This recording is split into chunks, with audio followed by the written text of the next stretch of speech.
Hello and welcome back to our channel. So today in this video we are going to discuss about how to delete Klarna account. So without wasting much of our time, let's get straight into the video.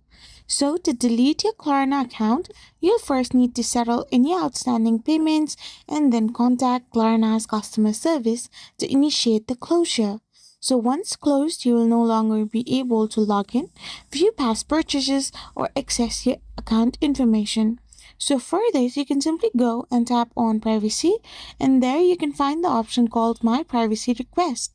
Then you can simply tap on exercise your right to deletion of your personal data and terminate your account. So here you need to give your full information like your first name, last name, the email address used, and additional email addresses and everything, and submit this request file. Once you have submitted this request file, you will be able to be contacted with the Klarna customer support, and then you can simply delete your account. I hope you found this video helpful, so don't forget to hit that subscribe button and do give us a thumbs up. We will be back again with more informative videos.